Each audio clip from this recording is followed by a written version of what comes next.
본부장님 안녕하세요. 아예 안녕하세요. 주말 잘 보냈어요? 예.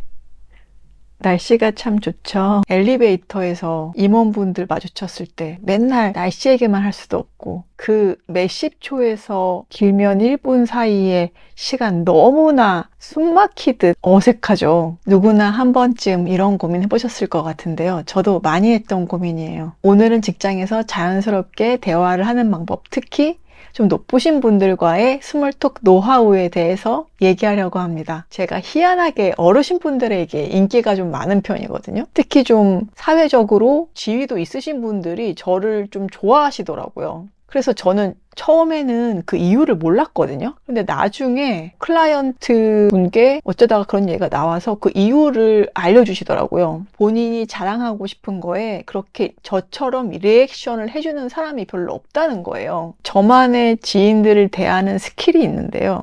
바로 인터뷰 권법입니다. 방송에서 인터뷰하는 거 보신 적 있으시죠? 보통 기자나 아나운서, 리포터 분들이 인터뷰어 역할을 하시고 유명인 분들, 뭐 배우분들이나 가수, 정치인 이런 분들이 인터뷰 이 일을 하시는데요. 인터뷰어가 어떻게 대화를 이끌어 나가나요? 보통 호기심을 가지고 그 상대방에게 자연스럽게 대화를 이끌어 갑니다. 일단 이 관심이 있어야 돼요. 관심이 없다면 어떡할까요? 관심이 있는 것처럼 행동하는 거예요. 인터뷰어가 하는 일이 인터뷰 2의 장점을 잘 포장해서 시청자들이 보기에 매력적으로 느끼도록 만드는 건데요.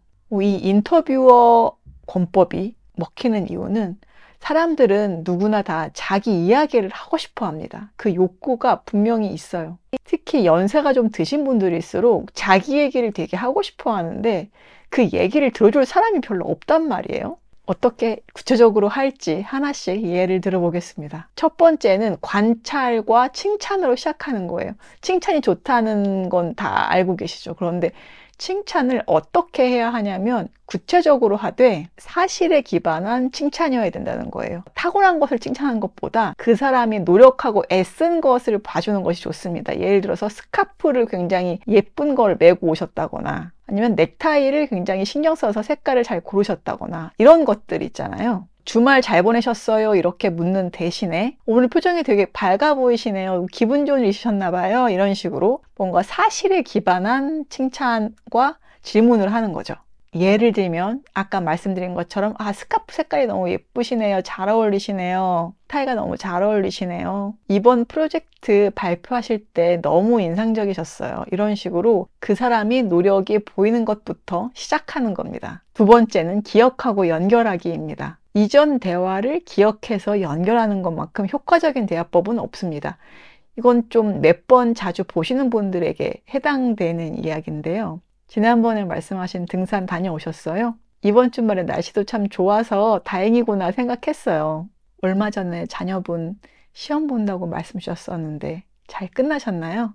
이렇게 상대방의 이야기를 기억하면 두 가지 효과가 있습니다. 하나는 내 이야기를 잘 들어줬구나 하는 신뢰감이 생기고요. 다른 하나는 이전 대화를 통해서 또 자연스럽게 이 다음 대화를 이어갈 수 있다는 거죠. 꼭 큰 것이 아니어도 좋습니다. 예를 들면 커피 마실 때 예전에 커피 좀 진하다고 하셔서 요번에는 좀 연하게 주문했어요. 이런 식으로요. 이런 작은 것도 기억해 준다는 느낌을 상대방이 받을 수 있어요. 세 번째, 상대방의 관심사에 집중하기. 세 번째 방법은 상대방의 관심사나 취미를 통해 대화에 접근하는 방법인데요. 이때 중요한 것은 인터뷰어로 빙의해서 정말 궁금한 유명인을 취재하듯이 호기심을 가지고 물어보는 거예요. 구체적인 예를 들어볼게요. 맛집 탐방을 좋아하시는 분이라면 요즘 SNS에서 땡땡동 맛집이 많이 올라오던데 혹시 가보신 곳 있으세요? 저도 새로운 맛집 찾아다니는 걸 좋아하는데 혹시 추천해 주실 만한 곳 있으세요? 이렇게 상대방의 관심사나 트렌드에 대한 이야기를 기억해 두면 좋습니다. 반면에 하지 말아야 하는 것들도 있습니다. 나열식의 질문은 굉장히 좋지 않아요.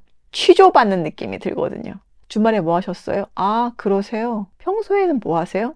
그렇군요. 취미는 뭐세요? 이런 식의 나열식 질문은 피해야 합니다. 마지막으로 이것만은 하지 말아야 할 것 말씀드릴게요. 상대방이 곤란해하거나 찬반이 나뉘는 질문은 좋지 않습니다. 예를 들면 뭐 상대방이 먼저 꺼내지 않는 한 개인적인 이야기, 예를 들어서 뭐 결혼 유무라던가 자녀 유무라던가 남자친구 유무, 뭐 그런 것들 있죠. 그러니까 본인이 먼저 꺼낸 것에서 이야기를 시작하세요. 그리고 정치나 종교 같은 호불호가 많이 갈리는 이야기는 주제로 삼지 않는 것이 좋습니다. 마지막으로 할 것과 하지 말아야 할 것 정리해 보겠습니다. 인터뷰어 권법, 기자에 빙의하세요.